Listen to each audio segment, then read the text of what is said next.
Mavipi baadaye tuzetu kule.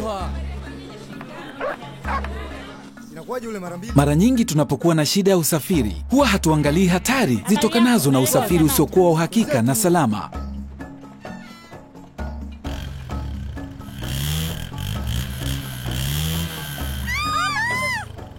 Nishushe, sitaki tena.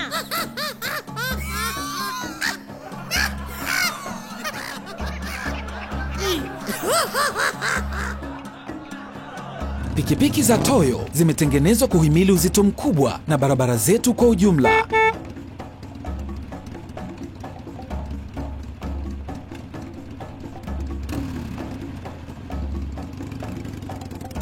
Usishangae kwa sababu ni Toyo.